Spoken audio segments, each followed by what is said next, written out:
the Unspoken Truth channel? We are indeed streaming. Good morning, good afternoon, good evening. Welcome to the Unspoken Truth. Ed had a question there as we were going live. We're live across 1, 2, 3, 4, 5, 6, 7, 8, 9 different platforms at the moment. Welcome, ladies and gentlemen. How you doing, Ed? I'm living the dream. Yeah. I was checking because I pull up the other sites that we stream on, and I haven't told you this before, but I have like a competition in my head going on between the Hey Ed YouTube channel. I'm trying to get more viewers on my channel there than on the Unspoken Truth channel. I see us on the Hey Ed channel, the Robert Bruss official channel, and the Unspoken Truth YouTube channel there, and I see we're streaming across all of those. On my personal channel, I see probably 30 to 40 views per day there, and I see it across Twitter about the same, and then in Rumble there's a bit going on there as well. So we're starting to get a little bit of traction, and the algorithm's starting to favor us a little bit more, and I noticed the Spotify algorithm's favoring us some more as well. We reached as high as 130 in the Australian podcasting charts, so it's all tracking along really nicely. So that's because we're not competing anymore with Meghan Markle on Spotify. So well, that's it. She's gone, so it's all ours. All the celebrity gossip's ours. What do you reckon? Too funny. Well, ladies and gentlemen, if this is your first time here at the Unspoken Truth, welcome. My name's Robert Bruss, and I'm joined by my fabulous co-host Ed Anderson over there in Minnesota. We're live at 5:30 a.m. Sydney time, 2:30 p.m. Minnesota time every single weekday. We're also available as a podcast, as I mentioned, over on your favorite podcasting app, video podcast on Spotify, and audio at all the other places. So pop open your favorite app there where you get your audio content, and you can get a copy of the Unspoken Truth if you can't join us here live on YouTube every day. So we're also over on Twitter. We're starting to get a bunch of followers there. It's going really well for us, and I'm getting active in that community, and I'm not really in any Twitter fights, and no one's really trolling us or anything like that. But I'm finding that the idea is to get some original content in there, which we've got happening in that part of the internet as well. We're also available over on Telegram, so please come and join us there, and just be careful because there's some R-rated content over in that Telegram channel, but we share a whole bunch of content over there that we simply cannot share on any other platform. So please come and help us build that platform out and share it with your friends and family as well. All right, Ed, let's get straight into today's show because there's a hell of a lot of stuff going on, man. It's really quite unnerving, some of it, and it's like some of the worst possible case scenarios. You might have heard in the news headline that there's a little submersible that goes out to the Titanic. It's done that a couple of times. It's called OceanGate. It's gone missing, and time is almost up for them. I think overnight the time has been up. I'm not quite sure. There's a couple of hours left, but there's an opportunity still to grab those people and help them. But yeah, I think maybe it's time. The time is over. I just want to go through that because anti-submarine warfare is something that is near and dear to my heart, and something that I spent a lot of time doing in the Navy. So I know exactly how they search for submarines and how they do things like this. And I'll show you some really catastrophic mistakes that they'd made in the design of this thing, and how they never really thought about anything that potentially could go wrong or how someone would rescue them. So I just want to share that with you. And the way I describe it is it's a really negative, self-fulfilling prophecy. It's kind of like, what did you think was going to happen? And there's a little bit of arrogance in there as well that has caused this. So I just want to go through that and give you the unspoken truth of what's actually going on behind the headlines, because it's an absolute tragedy, but it was completely and totally avoidable. And I'll make a couple of statements for you, and I'll show you how it was completely and totally avoidable. All right, and Ed's got a little report for us on the ongoing dance between interest rates and inflation, and that is something that is really biting hard here in Australia. There's absolutely no doubt about that. We've had 11 consecutive interest rate rises, and on the first Tuesday of every month, we figure out if we're going to have another one, and I suspect we're going to have another one in about a week or so's time, which might be a tipping point for many Australians with a mortgage. It's not anything like you experienced when you bought your first house at 17 and 18%, buying a bloody house on a credit card. That wasn't very smart. But here we are at the precipice and looking over at the abyss there to another housing crisis. The Australian housing market is akin to a Ponzi scheme, I'm telling you. And if you're positioned correctly, you might be able to dive in and scoop up some opportunities and some bargains in the process. What do you think, Ed? Well, yeah, it's but that's a pretty deep topic. But yeah, the housing industry, in my opinion, people buying a house right now, what the heck are you thinking? This is just one man's opinion. Okay, I personally do think that in the next year or two, you're going to get a really good buying opportunity, just like we had in the 2009 2011 period. I think another event like that is going to come, and I'll touch upon why in my presentation a little bit later on. But yeah, but listen, if young people, you got to feel bad for the young people out there who are priced out of this housing market. They can't afford to get these houses. They're just starting out in life. And that's the real tragedy. Meanwhile, you got the BlackRocks of the world who are taking full advantage of this. Well, I think what you're going to do is you've got to look at these things with perspective, right? I feel sorry for young people that can't get into the market, but if you just check fire on that for another 12 or 18 months, you'll be able to get in and you'll get a bargain basement deal, and you're not going to get carved up and whipsawed by the bloody interest rates or the prices going up and down. The whole thing is going to come down like a house of cards, and you're going to be able to swoop in and get your deal, and then you're going to be able to maintain that deal as well. It's one thing to get in, but it's another thing altogether to actually be able to maintain that mortgage and keep moving forward and maintain the quality of life that you have as well. I think a lot of people don't take that into account. The thing is, with every financial market, there's always opportunities if you know the game. All right? Now, and that takes looking beyond the headline, looking beyond, okay, well, that's bad, but how can I benefit from this? There's always a way to benefit from the from the current financial circumstances. And that's what we try to do here. We try to help people, avoid being victims and actually take advantage of, be victorious in this. And we try to show you the little tricks that Wall Street doesn't want you to know, ways that you can actually benefit in bad economic times. There are ways. So stay tuned. If you haven't subscribed to the channel, please do, because we give you a lot of really good insight so that, you do not have to be a victim. So anyway. The way I describe it is we like to go behind the story and give you the unspoken truth, which is another way to say we're giving you the intelligence you need to help you make decisions. But it's not just information. What we're doing is giving you actionable intelligence that you can do something with. So if you hear what Ed's talking about as it relates to finance or markets or charts or something like that, please take that seriously, folks, and please do your own research and figure out if what he's saying is applicable to you. Because I really believe that, we're having these conversations a lot on and off camera, and it's really useful to be able to understand where you sit in relation to all of these things.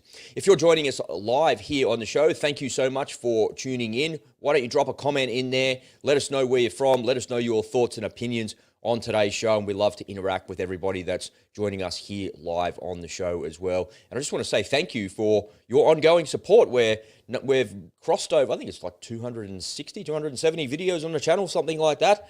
We're nudging up against 300 videos and working really hard to bring you the unspoken truth and lots of content on a daily basis as well. And I'm loving every aspect of it. All right, I want to get into today's show, and I want to talk to you about OceanGate. You might have heard this story going around. I want to take a couple of minutes here to help you understand exactly what's going on, how they're looking for this thing, and why this was a self-fulfilling prophecy.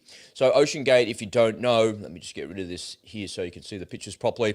So they go out to the Titanic wreck site, which comes out of Canada. So they leave Canada, Newfoundland there, as you can see on the little chart that I've got, and then they head out and go to that location. So it's a big search area where they are, because there's lots of currents and lots of movement under the water there. So they don't really know. So they know where it went down, of course, where it submerged, but they don't really know where it's gone and how long it's been gone for. What they do know is they lost communications, but there was a series of fail-safes that were in place in the event that the comms went away. So one of the fail-safes that they had on this little submersible was it would report its position, its depth, and its speed every couple of seconds, and it would report back to the surface as well. But all the comms have actually gone away, so no communication.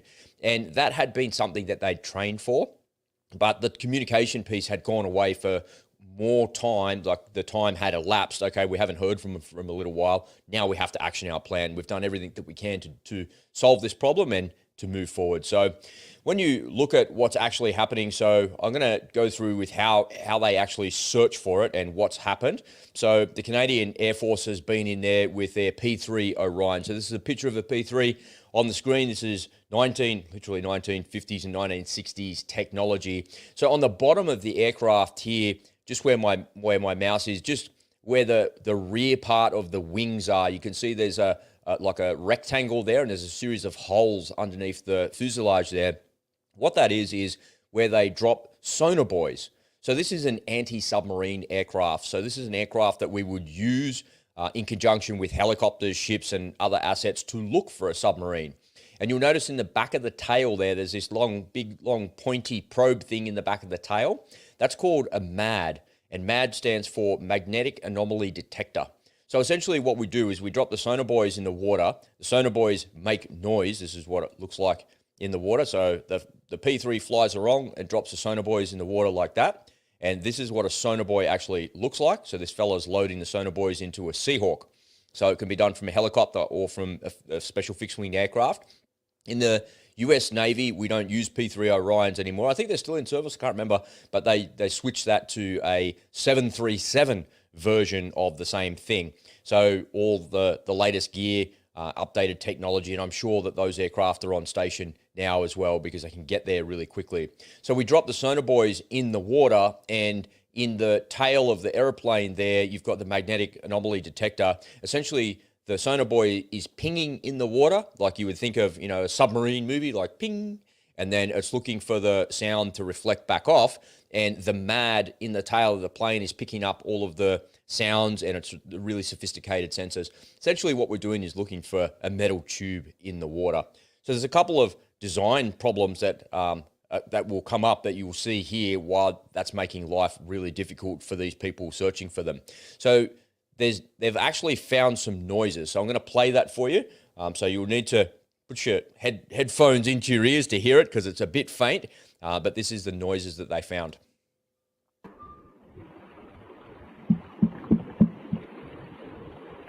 So you can hear the sonar buoy ping, and then you'll hear the tapping. So have a listen again.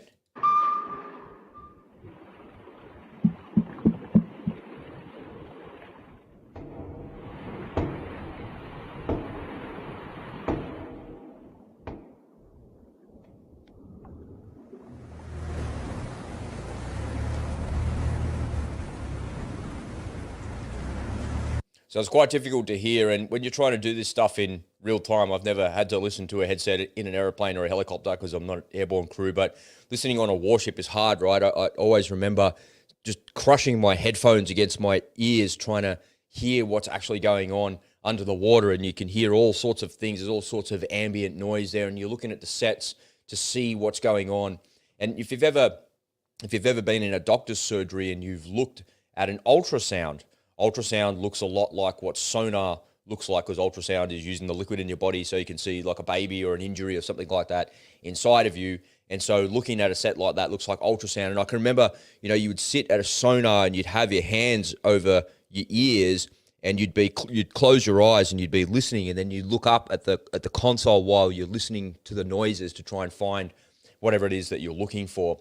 In this case, this little rover that they've actually designed, there's some really, really serious design flaws that go with it. And the way that I've described this is this was always going to be a self-fulfilling prophecy. So when I heard that this thing had gone missing in the last couple of days, I was like, oh, what is this, OceanGate? I thought it was like a piss take of Watergate or something like that, but that's actually what they called it. And so when I looked at this thing, I thought, all right, let's look at some pictures of it. And then I see this is what it looks like. So it's like a minivan. It has just a handful of people that can sit inside of it. So when you look at the actual image here, you see on the front left-hand side there, they've got propulsion that's pointing fore and aft, and then on the upper side of it there, kind of midships on the little machine there, it's got up and down. So it's forward and aft, up and down. That's how it's controlling itself in the water. But what you can't see on the outside of this thing is I can't see any oxygen tanks. So I can't see any way, when you go under the water. So think about just being in a confined space. Imagine if you were inside your car And your car is a watertight device and a watertight thing. If you were inside your car and the windows are up and the doors are closed and you turn the heater on and you turn the recycle on so it's not from the outside, pretty quickly the carbon monoxide from your breath inside of there would fill inside of that, and you'd start to feel a little bit woozy. You feel really shit at first. You're like, oh man, I don't feel so well. And then after a while, you kind of get used to it. Now, if you had 4 or 5 people sitting in that same vehicle as you, imagine that. There was 3 people in the back seat, 2 people in the front seat, and you're all breathing there, and you're sitting there for, say, 4 hours in the vehicle. All of a sudden, you start to feel a little bit kind of shit, right? So the people that design this, there's a couple of really serious, massive, serious design faults with this thing. And the first one is the guy is so arrogant. He's from the aerospace industry. I can't even remember his name. It's not even worth saying his name because he's the cause of all of this. He's the cause of these deaths, which were completely and totally avoidable. It kind of pisses me off when I look at it because to an untrained eye like myself, what do I know about submarines? I know how to find a submarine and prosecute a submarine with a torpedo, but that's about it. But when I look at this, what I know about being in the Navy and being an anti-submarine operator, I can see the design flaws in this straight away. Like the first one is the actual device itself is a carbon fiber tube. So it's just a carbon fiber cylinder, the middle of it. And then on the front of it, they have a titanium ring, and you can see that sits over the top of it with another piece of carbon fiber and a window on the front of it where you're looking out. So when you look at the device, the only way to get in and out, to egress and ingress into this actual submersible is by opening the hatch on the front of this submarine. And you can see this titanium ring, this thing that goes on the front of it there where the glass is, so people can see what they're looking at as they're actually under the water. So they're going down to look at the Titanic, so they need to be able to see it, of course. So they're looking out the front window there. But you'll notice there's 17 bolts there. So the only way to get in and out of this rover is to have somebody on the outside bolt you in and bolt you out. So the thing is on a hinge where it opens up and it closes, and then they bolt the thing closed. So there's no way for the people on the inside of this submersible to get out of it. That you can get in it, and then somebody closes the hatch, and then they bolt the hatch down like that. So here's unmute yourself here, Ed, and let me know if you remember Apollo number 1. Remember Apollo 1 that blew up on the launch pad? Blew up on the launch pad. It caught fire on the launch pad. So 3 astronauts went on the inside of the module. So essentially, the module is the same sort of thing. It's a little triangular shaped spacecraft that sits on top of an ICBM, for heaven's sake. The astronauts get on the inside of it, and they're practicing all of their drills. But the problem that they had in Apollo 1 is they're pumping the thing full of oxygen to make sure all of the systems are working. And then there was a short circuit on the inside of it. There was a small spark, which ignited all the oxygen on the inside, and then kaboom! And all 3 of those guys died in, literally like less than 20 seconds. First of all, from the oxygen and the explosion that would suck all the air out of your body, and then they've actually perished in the fire that have happened. So one of the fundamental design faults that I see here is there's no way for somebody to get out of this thing.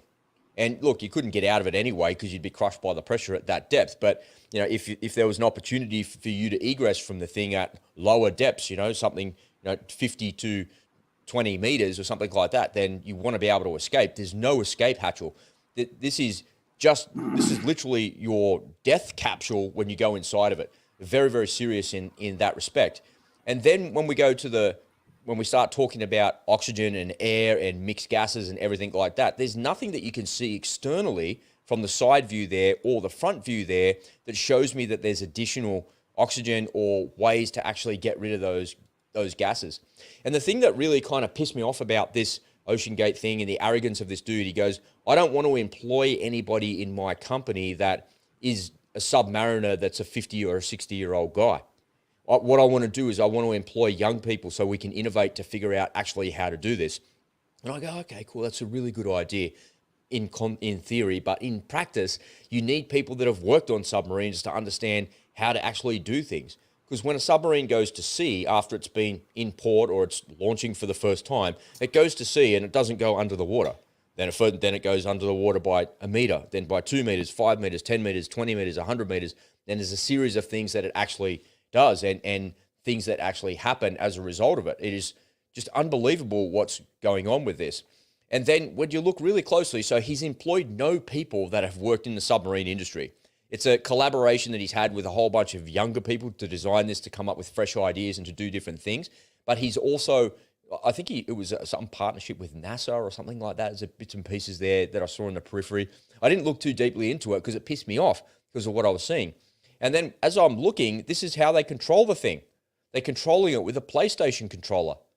So now it begs a series of questions. As you see, this guy's the founder and the inventor of the thing. You can see it's just a carbon fiber tube. You're just sitting on the floor on the inside of this, right? So imagine 5 people sitting in there, and you're in there for, 10 hours, 20 hours. How do you go to the bathroom, man?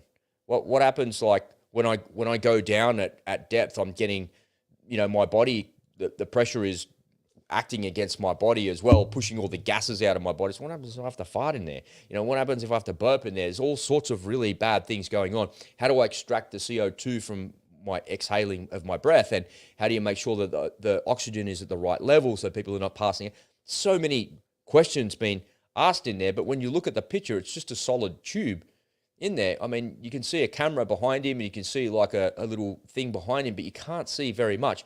And the guy is pointing at a PlayStation video game controller. So that's how you control the little rover. Okay, cool, I get it. That's how you control something, and that's fine. You're going to control it somehow. But he's showing, when I look closely at it, can you see any cables there, Ed? Because I sure can't. So are you using a Bluetooth controller to control a rover that goes down to 4,000 meters, and you've got 5 other people's lives in your hand? What happens if the Bluetooth didn't work for some reason? And is there a spare controller in there? Do you have a cable that you can connect to the controller to charge the controller and then to be able to do that? Like, where is your redundancy? And all of your innovation and all of the young people and all of your fresh ideas, they're all great and everything like that. But it just shows me that all of this was like a self-fulfilling prophecy. What did you think was actually going to happen? And when I think of worst case scenarios, and I've played worst case scenarios a lot in my mind. When I first joined the military, you play that all the time. These are the things that can happen. When you're on a warship in the middle of the ocean, you're essentially a missile sponge. What happens if we get collected by a missile, by an Exocet missile? The enemy Air Force fires 4 Exocets at us. We're stuffed. We're going to get hit by one of those missiles. You play that worst case scenario in your mind all the time, right? And then you go through the damage control scenarios on a ship. There's a fire, there's this, there's that. Some of the damage control exercises that I've done on warships would just boggle your mind. They're just unbelievable. The level of realism, the level of duress that they put you under is so difficult and so hard that you just hope and pray that you never have to do that for real. And I was lucky I never had to do that for real, but I do know some people that experienced it for real, where there's fires on warships and people have died and stuff like that. And it's 100 times worse than that you do in training, because no amount of training can ever prepare you for something like that. So I just think of the difficult environment that someone like this is taking a rover down to view the Titanic, for heaven's sake. It's very difficult to do something like that. So you're going to do that. So what is the worst possible case scenario? You lose communications, you get snagged on something, you lose propulsion, something happens internally medically to somebody in there. There must be 1,000 contingencies that you go through. But in my mind, all the contingencies end up in the same place. And I'm not some billionaire aerospace engineer that's building a submarine to go to the bottom of the ocean. But in my mind, they all end up in one place where I need help and I need to be rescued. So how am I going to help the people that are going to rescue me?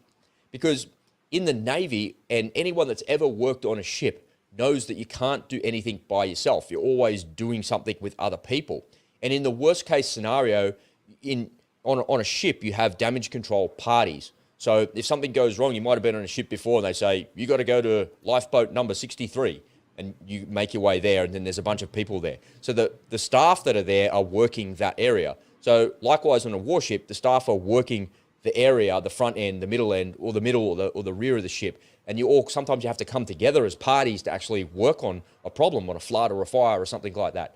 But what he hasn't realized is that no matter what happens, if you need help, the only way that they're going to come and help you is with one of these, using these and these to come and rescue you. So why wouldn't you, on the external part of this submarine, create some acoustic device so you're not having to tap on the side of the carbon fiber tube to go, hey, why wouldn't you create some sort of sound reflector that went like an SOS, like pinging an SOS, like in Morse code? Or there must be, my mind boggles at the stupidity of this guy not being able to put some sort of acoustic device on there to say, hey, rescuers, here I am, and here's how I can communicate. I lost comms, but now I can use Morse code to do something, or I can use something, because I know exactly how the Coast Guard and the Navy are going to come and rescue me, because the only way that they're going to do it is with ships, sonars, sonar buoys, planes, and helicopters. That's the only way it can be done. But here's the thing, the arrogance of this man has caused the deaths of these people. These people are not going to survive. They're not going to be recovered. It's just an unfortunate fact. But because he thinks he knows better, and I don't need anybody from the Navy or anybody that's worked on a submarine before to come and help me, he's caused this. It was a self-fulfilling prophecy. It was always going to happen. Because anyone with half a brain in their head that ever worked on a submarine or a surface ship would say, well, wouldn't you want to put some acoustic thing on the top of your submarine, on the bottom, on the side, or some way to actually make a whole bunch of noise to go, hey, here we are. You know, you've probably, you might have seen before that if you get shipwrecked on it, you would have seen it before on some movie or some fantasy thing. You're on a shipwrecked island and the guy pulls out the flare gun and he fires the flare into the air to, here I am, here we are. In any search and rescue scenario, there's always something there to actually help you. But he didn't put anything on the outside of it. And we're listening with sonar buoys from airplanes using millions of dollars of assets trying to recover somebody for some adventurous reason. And I don't know about you, Ed, but that really kind of pisses me off. And unfortunately, I just don't think that these people are going to be recovered. What are your thoughts? There's a lot of comments there, a lot of people. Oh yeah, yeah. There's a lot to comment on, on this topic. Stuttering John says the captain or the other four. Come on, man. He hasn't been in there that long. Deep sea vehicles is not new technology. It's been around for decades. People have been making these devices. So you gotta wonder how much of the existing technology did he adopt, or did he just try to do this on the cheap and just go to the Home Depot and try to cobble one together on his own? Yes, that's okay. And that's how it was described by a bunch of different people. There's a journalist that's been going around. I think he might be a BBC journalist. He went on there last year, and when he got down, so the fellow that was driving was some Russian dude, right? Some really super experienced dude down there, and they got snagged. They got snagged on the propeller. He was like, oh my God, we're going to die. So he tells his story. So I've got a link in the description already to the coasties, to the Coast Guard that are doing the rescue. So if you want to see exactly where it's up to, it's from a couple of hours ago. So there's a link already in the description. But if you just look on YouTube, there's a bunch of videos going around about that event from last year. So, but he does describe it the way that you're describing. It's like he went to Home Depot and got his PlayStation controller and did all of those things. It's like, no, man.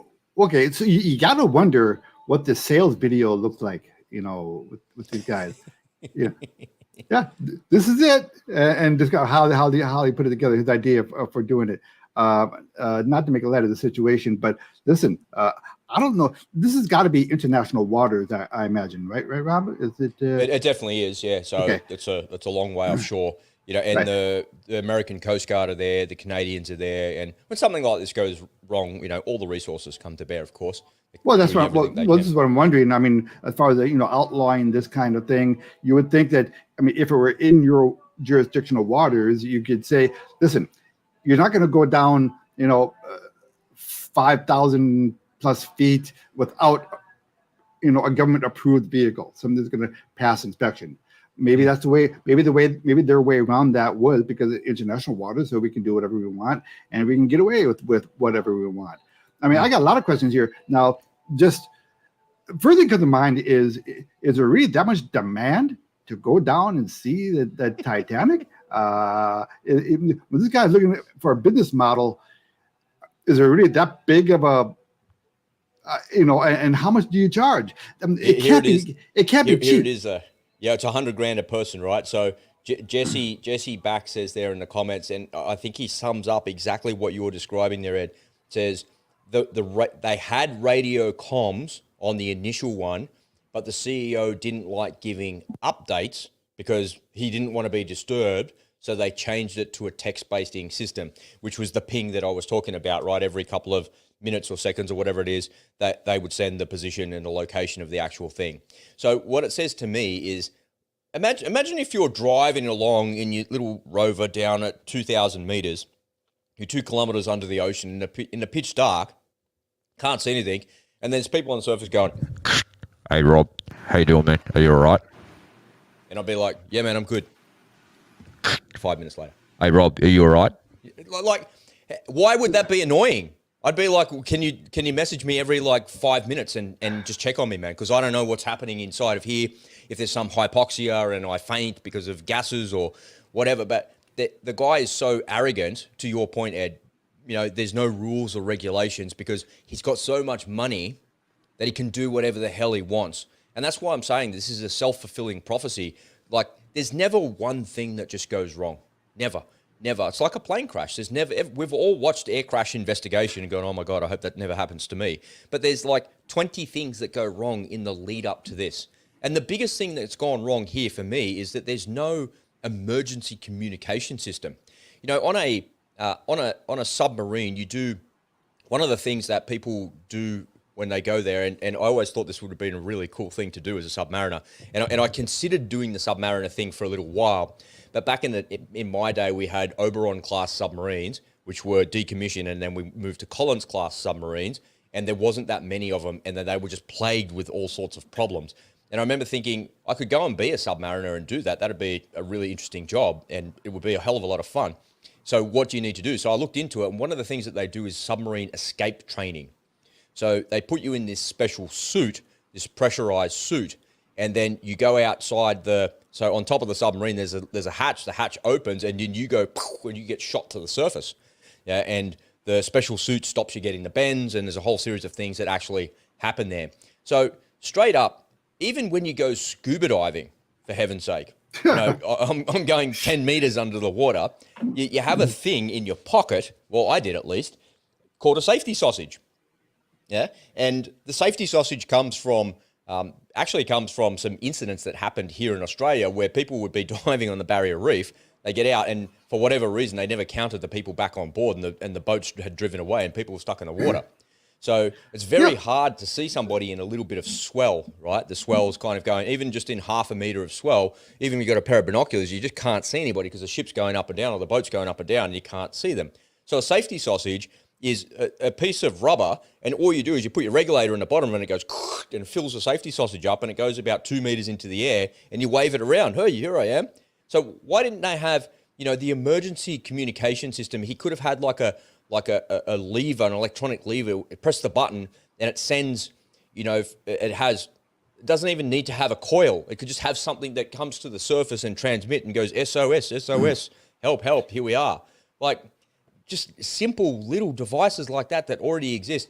And to the comment that was made there of saying, he didn't want to have communications because he didn't want to be interrupted, just shows me the arrogance of it. Nothing is ever going to go wrong. We'll do it with a Bluetooth controller.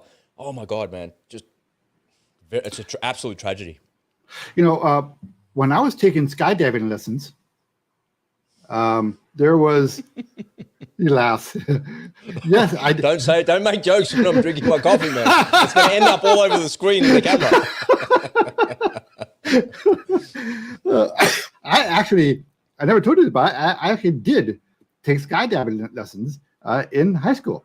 I never took the jump because I couldn't afford it, but I took the lessons, and I was hoping to come up with the money. But one of the features on the parachute back then, and I'm curious if they still have this, was some kind of a barometric device or pressure device that would indicate whether you got to 1,500 feet too quickly, right? Which means your parachute didn't fail, or you went unconscious and you didn't pull the thing in time. And in that event, there'd be like a little, charge that would blow the handle for you and release the parachute. Do they still have that? Correct, yeah. So on a military parachute, it's called an AAD, an automatic activation device. So same thing, if you get kicked in the face and you're unconscious or you're spinning out of control, that does it for you. Yeah. And on a civilian parachute, it's called a cypress. And Okay, so very same good. thing, you just set the cypress on the ground before you go. It's one of the checks you actually do, and it's connected to your reserve parachute, not your main. Aren't you impressed that I knew that about that? Well, you know Okay. about that. You've never been skydiving. You've done that like 492 years ago, but this idiot with a submarine can't have think of that. Like, Yeah. That's what I'm saying. So I would think one of the safety features I would have, the first thing I would have is I'd have some kind of, those inflatable rafts, they come and you pull the thing and it inflates. Well, I would have like a circular raft around, and so in emergency, you pull the cord and those things come out and you float to the top. I don't know. Maybe I've been silly. Maybe there's something I don't know. But at a worst case scenario, I want to say, all right, worst case, I can pull that and we'll float to the top. There's literally 1,000 rescue devices you could have, right? So on an attack helicopter, on an old school attack helicopter like a Cobra, even on some Humvees, you might have seen some of this in Ukraine. They use a missile system called a TOW.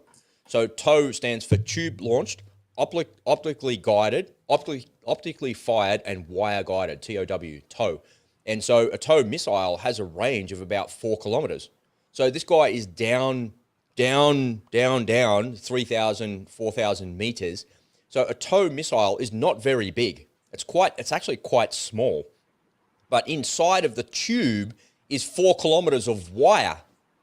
So a TOW missile, you don't even have to come up with the ideas. The ideas are already there. You could use that as the radio transmitter, and you could have the wire tethered all the way to the actual, then have communications via a radio, via a high-frequency radio, low-frequency radio. There's a series of things that you could do.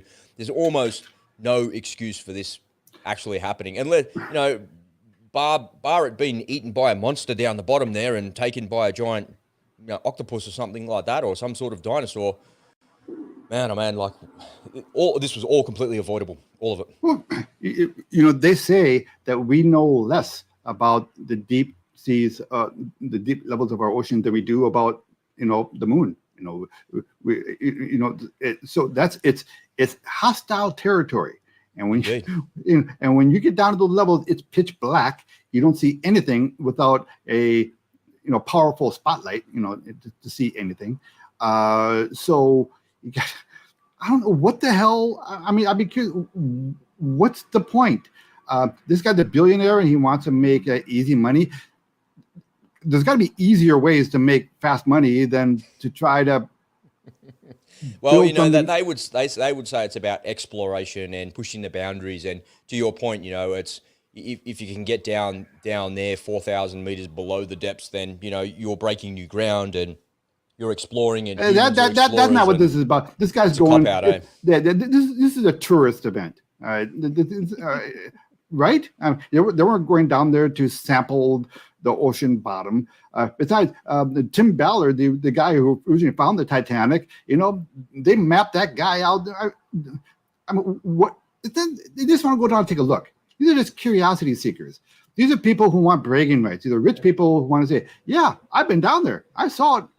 Remember James Cameron did it? They made the IMAX movie, and James Cameron made that submarine or that submersible only for one person, for him.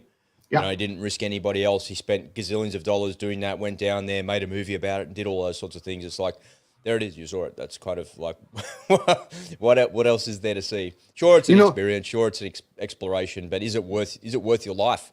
Is that sort of thing worth your life? I vote no, and I vote no because, particularly for the people that are creating these things and doing that because they got more money than they know what to do with. They're building these things to try and make more money or create notoriety and use it as the guise of exploration or some bullshit like that's already been explored, man. It's like, well, this is going to sound really bad what I'm about to say, but I want to preface this by saying that I do hope these people are found, and I do hope that they're rescued.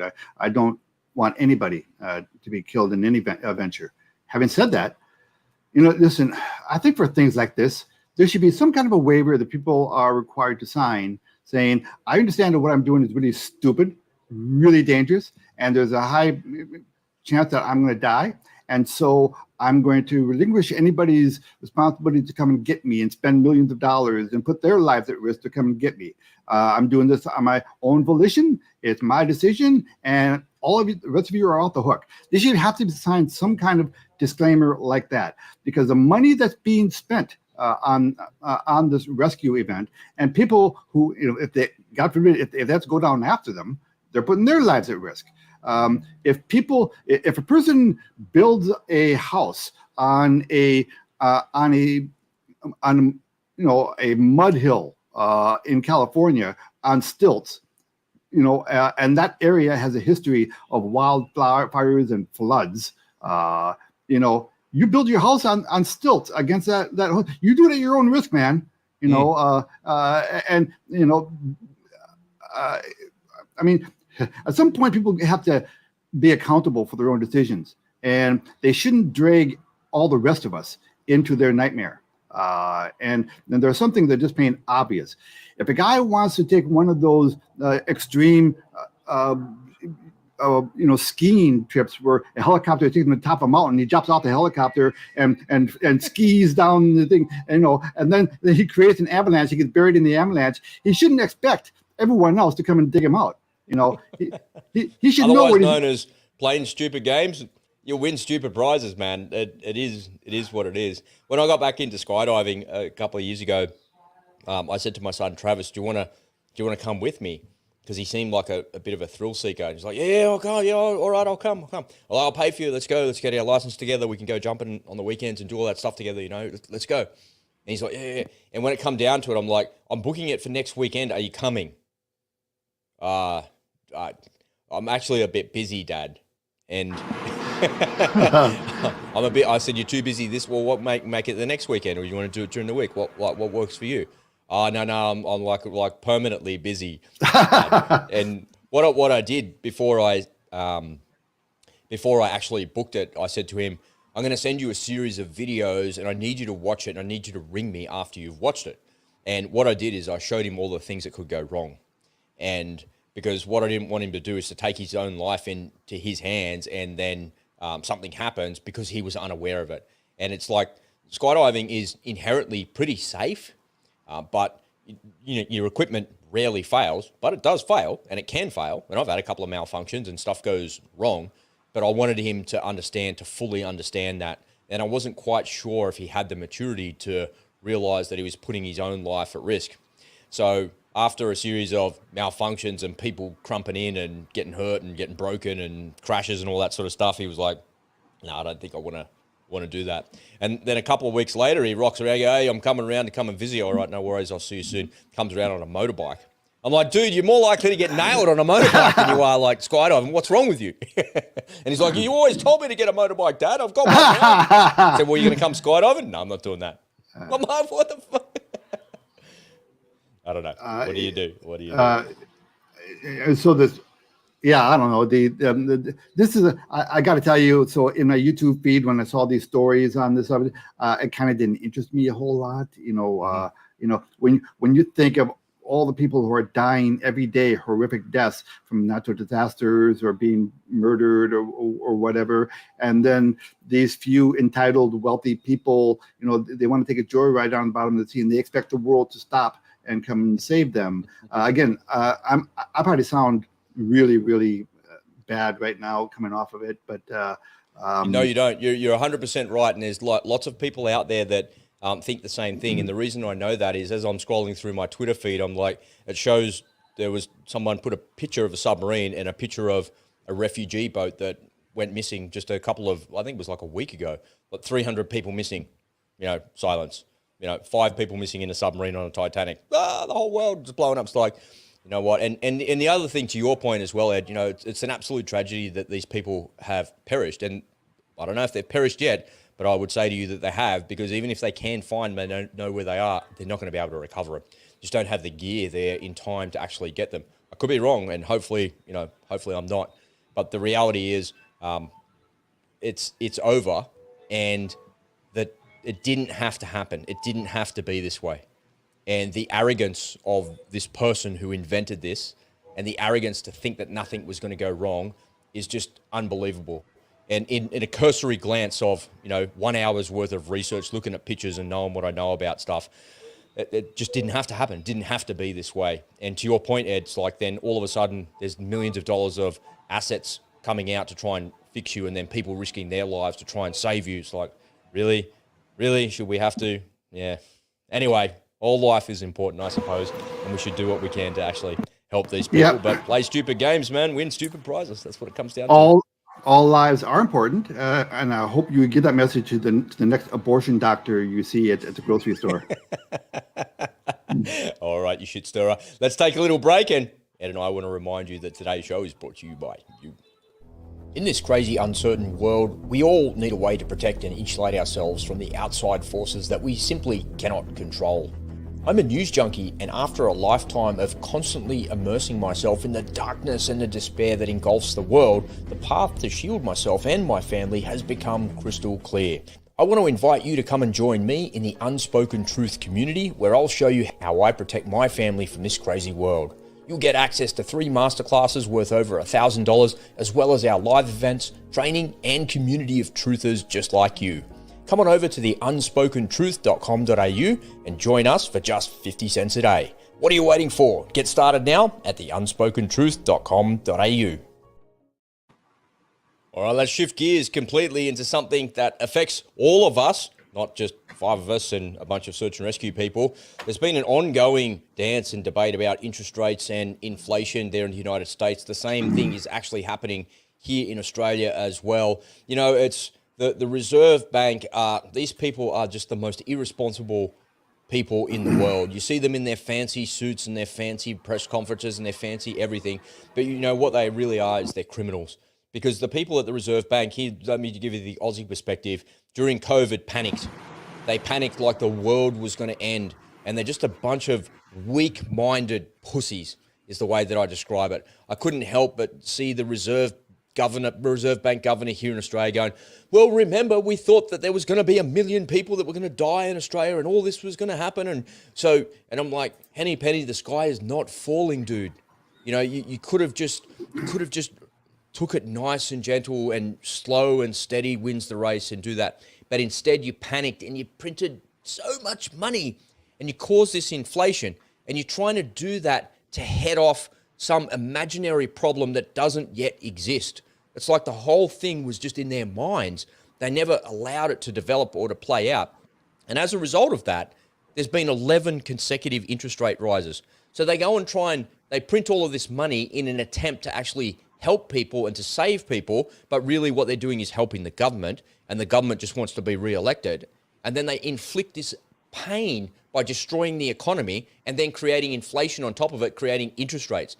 And now I saw just in the last couple of days in the UK, I think it was the UK, maybe somewhere in that part of the world in Europe, they were talking about making sure that there was 200,000 people that lost their jobs. Because if there's no more people in the economy spending money, then it takes the heat out of the economy. We don't have to raise interest rates anymore. So the powers that be, the deep state, the cabal, the banks, the government, all they do is inflict financial pain on you to solve the problems that they've created. It just boggles my mind at how incompetent these people are and how reactive they are. You know, whenever I look at something in business or just in life in general, I try and get ahead of the curve. I try and be proactive. When I set up this podcast, I set up an hour before we actually press the record button, because I'm trying to be proactive and get ahead of the things that might happen, to create the graphics, to create something as simple as a bloody podcast. But the government can't even get ahead of anything. And in the United States, man, it's even worse. What have you found? What have you discovered for us, Ed? Sorry, that's my high horse rant there. Sorry.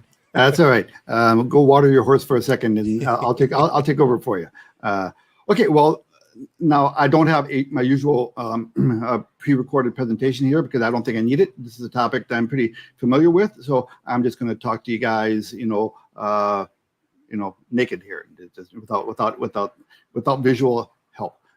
Listen, that's the ongoing question, right? Is whether or not the Federal Reserve and the money guys are incompetent, or whether these things are done by design. And there could be arguments made for both sides there. Now, we always have to remember that the Federal Reserve is not a government organization. It's not a government. It's a private bank. And I mean, it's called the Federal Reserve Bank, right? Well, then it's not federal. It's not a bank, and they don't have any reserves. So Federal Bank Reserve is like completely misnamed. You're going to get us canceled. Careful. I know, You're right? going right up against that electric I know, fence. right? But these people have they have big money interests to answer to. So when they go in front of Congress and they give their little speech saying, "Now we're here to look out for you," don't believe a word they're saying. They're not there to look out for you. They've got people to answer to, and now they kept interest rates at basically zero for an awful long time. It was a free money environment. A lot of people made a lot of money on that environment. A lot of people buying houses with like 2% mortgage rates out there. There were a lot of international corporations taking out loans. It was a free money environment, and that was and this is the problem with Western countries. As Vladimir Putin does have correctly, we are a debt-based society. Right, so we live off of debt. Well, and he rolled the dice on that by saying that we need to move economies back to commodities-based societies because you can eat commodities, you can eat wheat, you can eat soy, you can eat all of those things related to commodities. You can't eat money, you can't eat debt, and that's the fundamental difference between his philosophy and whatnot. May I just interject there because it kind of adds to what you're saying? Is yesterday the Pentagon came out and said that there was another accounting error with the money that we're giving to Ukraine, and it to the tune of $6.2 billion. My God. Oops. How could you make an accounting error for $6.2 billion? So Zelensky's dancing in the street in his jumper on the red carpet somewhere in Europe with Ursula, but whatever, that how can I saw a tweet. It says in all caps, it says, "I'm never paying taxes again." Like the guy's shouting, and I'm like, what? Why is he never paying taxes again? And I looked at the video, $6.2 billion accounting error. So to your point, Ed, you say, is it by design or is it incompetence? Well, that just shows you squarely how incompetent these people actually are and how incompetent they can be. Hold on. Go ahead. Go finish your thought. Yeah, so I was just going to say, so when you look at 0% interest rates over an extended period of time, is it that they're incompetent and they keep them there because they don't know what else to do? Or is that by design because they're keeping the economy on life support for as long as possible to get us to this point in history where we're at now, where the whole thing's about to come undone and unravel? It's a bit of both. Well, incompetence is rewarded, right? We talk about all the time. If you want to, fail upward, work for the government. It doesn't matter how bad you are. You'll get, if you know the right people, if you're part of the club, you're all set. You don't have to worry about losing your job. They'll move you over to the State Department and give you a raise, right? So that's government work for you. There's that phrase, when someone gives an estimate on something and it's way off, and they say, it's good enough for government work. They're saying there. I used to say that all the time. Yeah, there's no accountability in government. When we first started sending money over, I told you this is going to happen. I told you that, and you said, no, Ed, they've got a guy, apparently they're going to account for everything. Yeah, they're going to account for everything. They never account for anything. There's a lot of people making a lot of money on this war, and they rely on these little holes. It's like those old-fashioned saloons they'd open a saloon in a gold mining community, and the kids would go underneath the floorboard to collect the gold dust that's falling through the floorboards. And so there's a lot of gold dust falling through the floors of government right now. A lot of people, that money's not lost. Trust me, someone's getting it, and someone's taking it. And there's a lot of brand new houses are being built in the suburbs around Washington D.C. Off of this. You know what it highlights? It highlights the military industrial complex that we hear about all the time. So if you think of that amount of money, it's like $6.2 billion. And there's an accounting error like 3 months ago for $2 billion as well that they made. Don't quote me there. I can't remember exactly what that was, but it was a decent chunk of change. And so now we've had, we're approaching $10 billion worth of accounting errors. And if that's, and they go, oh, well, we're going to allocate that money anyway. It just means we've got more money than we anticipated. So let's keep spending. Let's keep doing that. But here's the catch. I saw in the redacted email earlier today. So Natalie does the email on a daily basis. And as I was just kind of listening to you there, clicking through it. So when you look at one of the screenshots that she has in there, one of the things that they do in that email, you should head over to Redacted and get on that email list, folks, because it's actually really good. She has by the numbers, news by the numbers. And she's got a screenshot there and it says $51,606. And that's how much Boeing charges the US government for trash cans that it puts inside its airplanes. So when you hear the military industrial complex and you hear about, this is a $6 billion error, what's going on? Well, not only is there mistakes happening from the government level, but the military industrial complex is gouging the government from another level. I watched a report just a couple of days ago about Stinger missiles, and they were charging something like $240,000 per missile that was fired, but in reality, the things are only worth 20 grand. They're like cheap, but they're charging like a 10x of what the thing is actually worth. It's just gouging. Here in Australia, we have a thing called NDIS, National Disability Insurance Scheme, or something like that. So if I go down to the local chemist and I've got a bit of a dodgy knee and I need a knee brace, yeah, sure, here you go, Rob. Here's the 5 different versions. This is the one that looks like the right one for you, mate. There's that one there, it's $90. If I come in and go, oh, look, I'm covered by NDIS because I'm permanently disabled or whatever criteria I meet, that same knee brace is worth like $400 suddenly.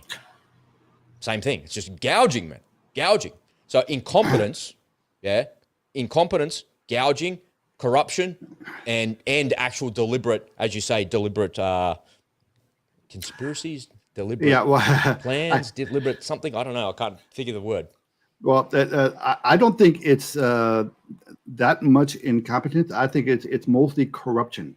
Look, we have to pay for these secret UFO programs somehow, right? And or you do shit tins on planes for 200 grand each. Yeah, I'll go down to Home Depot here or Bunnings and get you one for bloody $30 if you want. Yeah. So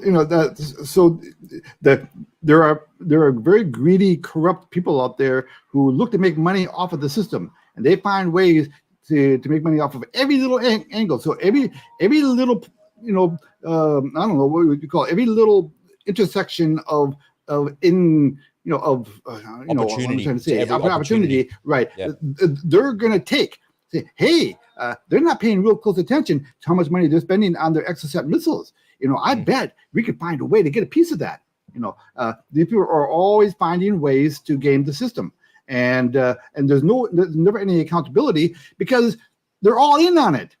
The FBI is not going to. The FBI is in on it. CIA is in on it. Boy, we're talking about touching the wire here, right? I better back right up against that electric fence. Okay, the government is not there to look out for us. The government is not there for us. They're not there for the people. We had this disgrace of legislation passed last year called the Inflation Reduction Act. Had nothing to do with inflation, but they used that act to fund the IRS with an additional $87 billion so that they could hire specifically another 80,000 IRS agents armed. By the way, I don't know why the hell they have to be armed. 80,000 IRS agents to audit people.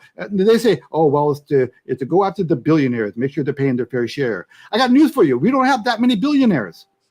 We don't need an additional. It's to go after you. They're going to put the squeeze on every American in every way they can, and that's one of the reasons why they want the CBDC. They want another way to control your money. So if you're arguing with them about the money they owe you, you're not going to get a chance to argue with them. They're just going to pull it right out of your Federal Reserve FedNow account.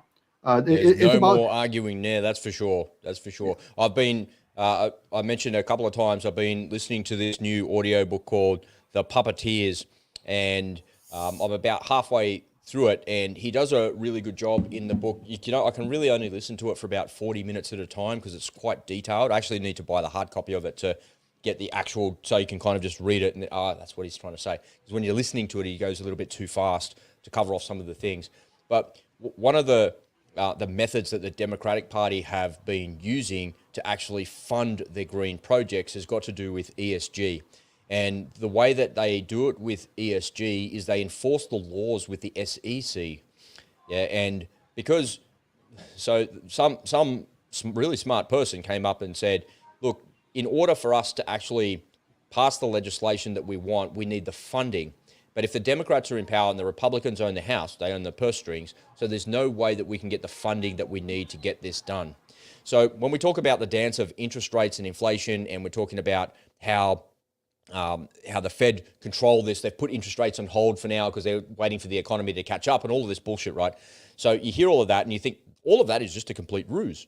All of it is a ruse when you know about this. So let me just try and join the dots for you. I've got to go over it a couple more times before I really get it squared away in my mind. But essentially what they do is they use fines and punishment to fund the green projects that they want. So what they're doing is they're creating ESG, and ESG is being created by the BlackRocks of the world.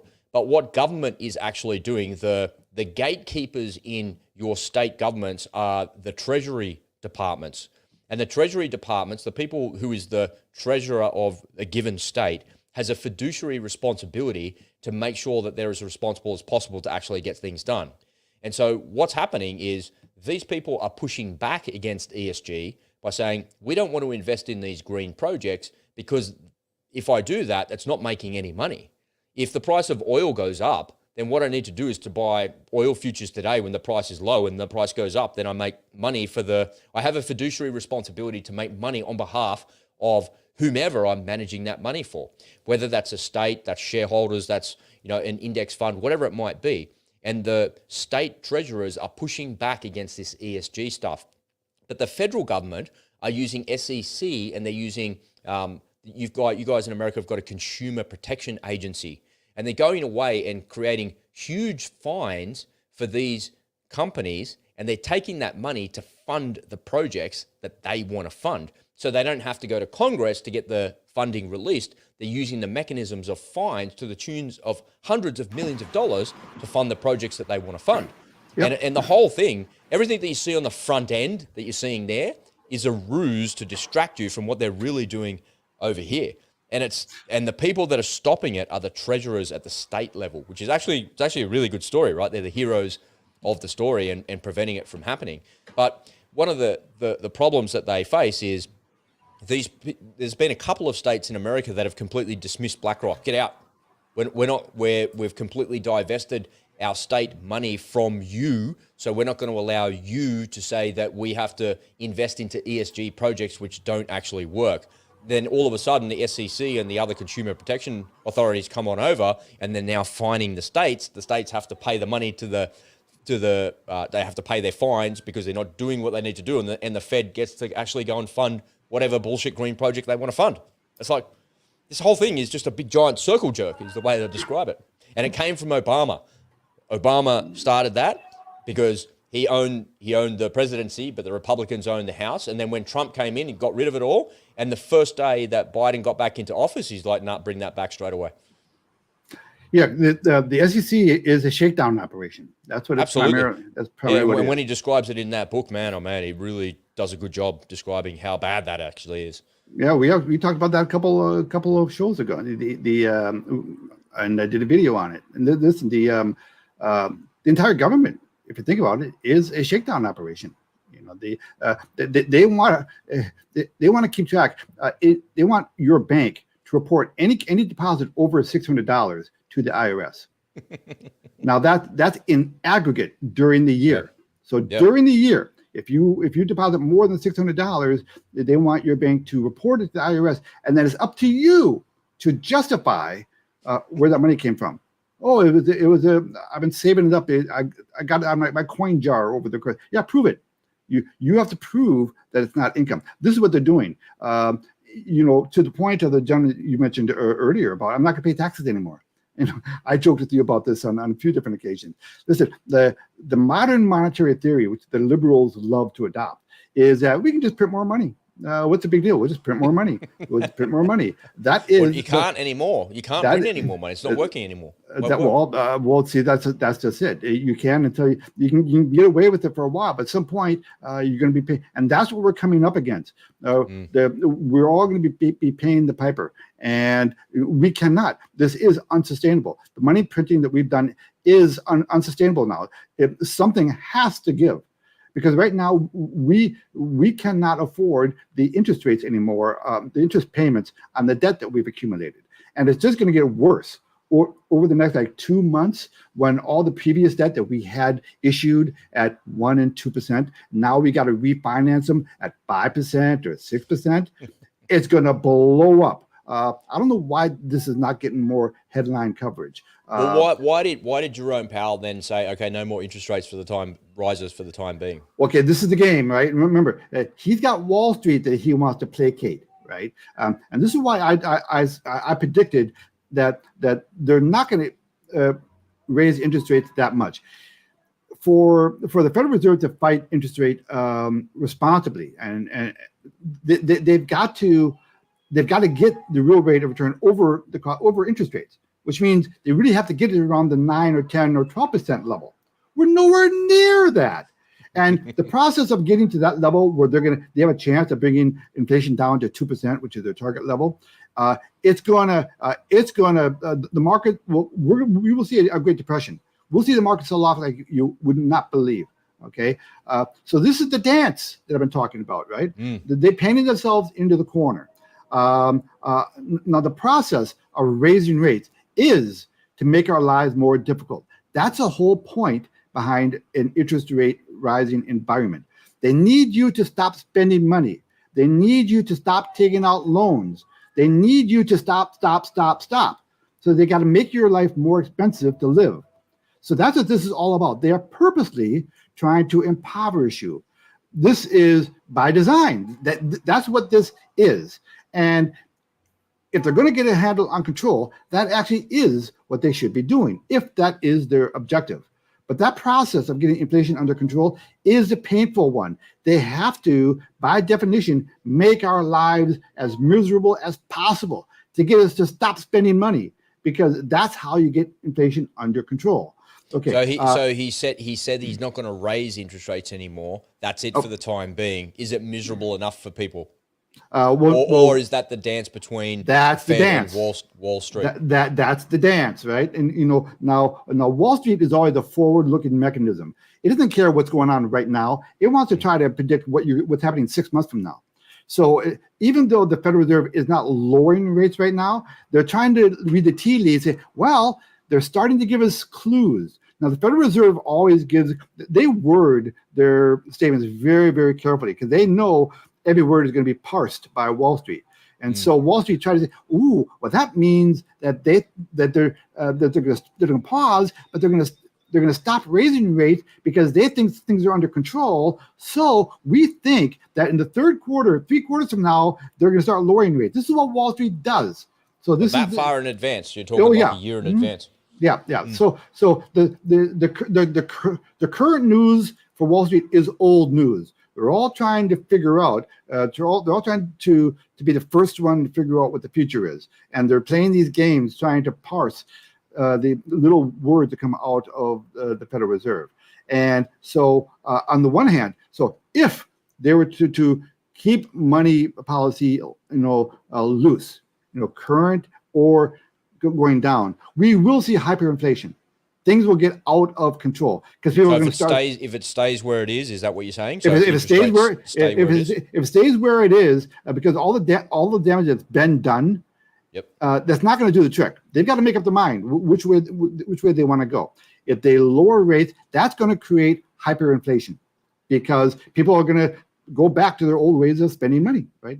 And that's going to lead to hyperinflation if they lower rates. And that would be the cowardly thing for them to do, is to placate Wall Street by lowering rates. Because Wall Street wants easy money, right? That's what they want. Okay, they don't want pain. They want people to keep spending the money. If they ratchet it up another couple of notches in the next couple of quarters, is that going to solve the problem of hyperinflation? Then we end up in a place of stagflation or even deflation. We seem to be in stagflation right now. If they ratchet it up again, we're going to end up in a deflationary environment. Well, okay. So here's the other side of the coin. So if they raise rates too much, they can easily cause a depression area scenario. So they're damned if they do, damned if they don't, right? Because of the policies that they've adopted for the past several years. Right now, they're stuck, man. They have very few options left. And plus, they're dealing with this outside force that they have really no control over, and that is the de-dollarization process that's going on worldwide. Yeah, where countries around the world, they're starting to stop using the U.S. dollar as a reserve currency, and those dollars are starting to come back to our shores, and that's going to create inflation. So they've got that to worry about, and that was created not by the Federal Reserve so much as our government policies of bullying people. One of the policies was putting sanctions on countries for whatever reason we think of. Oh yeah, well you're in a moral country, so we're going to start confiscating all of these yachts owned by those oligarchs, and those $100 billion just sitting in U.S. bank accounts. We're going to confiscate them too. So every country around the world, they say, hold on a minute.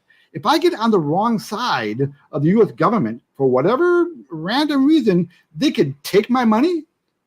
So let's decouple from that as quickly as possible so we don't have that. Did you see on that very point, Anthony Blinken goes to China, does the right thing, kind of he didn't say anything new. He used the policy of strategic ambiguity and said that we support the one China policy. We always supported that. Nothing has changed in relation to that. But we're also going to make sure that Taiwan are armed to a point where they can actually protect themselves as well. And one day after he gets home back to the United States, Joe Biden comes out and calls Xi Jinping a dictator. and it kind of highlights your exact point. You know, if you get on the wrong side of him, and is that another gaffe? Maybe, could be a gaffe, but the Chinese Foreign Ministry didn't take kindly to it. And they said, his big mouth is going to get him into trouble, and it's going to cause all sorts of grief. But yeah, to your point, man, where do you see it going? Do you see interest rates staying where they are? We continuously say that these people have painted themselves into a corner and they're trying to appease everybody. And, in this scenario, not everybody's going to be happy. But is it going to stay on hold, or is it going to rise? Is it going to fall? What are you thinking? Okay, so in order to answer that question, I've got to make a determination about how sincere I think the Federal Reserve is about actually doing their job. If they're actually sincere about doing their job, which they say they are, they say that they're focused like a laser beam on reducing inflation, getting inflation down to 2%. Well, if they are sincere, then they have to raise rates some more. It has to go more. Yeah, I don't think they are sincere. I think these are cowards. I do think that they're going to keep rates probably where they're at, and they're looking for an excuse to lower rates. And this is what their excuse. They're actually hoping for bad news. This is what they want. What I mean by that is, so a couple of weeks ago, news came out about the inflation rate. It came down a little bit. Listen, inflation didn't come down. Just the rate at which inflation was going up has slowed down a little bit. They're cooking the books, man, and right. Making those numbers look good right. for you. That's right. But that was good news in terms of inflation, right? Inflation is slowing down. What they want, ironically, they want bad news. They want to see something like a dramatic loss in employment, where they have a quarter where an unusually large amount of Americans lost their jobs. Okay, that's what they want, because that's what this whole process of raising rates is. They need inflicting the pain. Right. You've got to look for the pain. That's the lever that they're using to determine whether they keep it or they don't. There's a theory floating around on Twitter where all the real people hang out, and all the real truth is coming out there, saying that because Joe Biden is losing control of the economy and Joe Biden is losing control of world events, the WEF and the evil Klaus Schwab and all of his cronies are rolling out their plan and accelerating the plan. Because you mentioned yesterday, I was thinking about something you said yesterday on the show, where you said that, hey, the Chinese might go after Taiwan because the window of opportunity for that is closing, because if Trump gets back there or someone else is there that's not Biden, then we're going to stop that from happening, and the Chinese are probably not going to be successful. But this is their opportunity to be as successful as possible to actually get that to happen. And so I don't think the WEF want that actually going on, and Klaus and his freaky reptilian cronies want that happening either. So that's part of the reason you see the mobilization of US military on the streets, because they're accelerating the plans to actually take back all of these things. And to your point, to create a massive, giant cyber attack. And the cyber attack is the catalyst for everything. So, conspiracy theories or not, spoiler alerts or not, I don't know. That's just what people are saying. That's not me saying that. What do I care? I live in freaking on the beach in Australia. Makes no difference to me at all. But you can't not see that out there, and you can't not hear that out there in the Twitterverse. And I see it in YouTube and that as well. I definitely see it in Telegram and a bunch of channels. And I spend a lot of time during the day looking at these things, trying to get the unspoken truth and pull back the curtain of what's really going on. And maybe some of that is there. Maybe all the mobilization you see in there in the States with the military means nothing. Maybe it's just completely nothing. It's just a beat up about nothing. And it's just people taking pictures and saying, hey, look at this. You can read your star sign in a newspaper today, whoever reads newspapers anymore, and you can make it fit into your life as well. Yeah, and it's likewise with all of this stuff as well. So you got to be careful of that. Well, listen, the government relies on disasters and catastrophes to extend their levels of powers. Some people would say that that's all manufactured, and that's actually what they do. There's a lot of people that, if you look at the terrorist attacks that have happened over the last couple of decades, they say, "Oh, they did all of that because of." And you can join the dots to anything if you really wanted to. Yeah, well, unfortunately, we're in a spot where our default mechanism by most people is to be skeptical. So, a legitimate terrorist attack could happen, a legitimate catastrophe could happen, but people's first reaction is going to be, "Yeah, what's really going on here?" The Ukrainians blew up their own dam, man. The Russians blew up their own gas pipeline, bro. Right. So we are, we're conditioned at this point not to trust our government, not to trust our media. At least I hope that. Actually, I think that should be what our default response is. We should be skeptical as a default, and then dig into it and see whether it's real or not. But most people don't do that. That's why the government can get away with what it does, and that's why this experiment that we had this past few years with the worldwide flu was so freaking successful from the point of view of certain parties. It's all about perspective, isn't it? Yep. It's all about that perspective. Well, thank you so much for bringing that to light once again. Some great explanations and great definitions in there as well. Ladies and gentlemen, make sure you don't just listen to this content. Do some homework yourself. See how that's going to affect you and see what that does to your life. Maybe it does nothing to your life. Maybe it doesn't affect you at all. But either way, you've got to be aware of what's going on around you, because there's second and third order effects that are happening as a result of these decisions that these evil politicians are actually perpetuating on normal people like you and me. Ladies and gentlemen, that wraps it up for another show today. We're available as a podcast over on Twitter and Telegram. Please come and follow us on your favorite platform. Thanks for all your comments today. That was a fun conversation about that sub. Hopefully those people are recovered and found, but I really, really doubt that. So my thoughts are with their families, and as sad as avoidable as that was, it's still a very, very sad thing that's happened, and unfortunately there's not much we can do about it other than share the lessons learned from it. So that pretty much wraps it up for me. Ed, have you got any final thoughts or any closing remarks, mate? Just God save the Queen. God save the Queen. That's how we're going to end every show from now on. I'm going to have to pull that out and we'll play that at the end. God save the Queen. See you tomorrow, everyone. Bye, Ed. All right. Good night.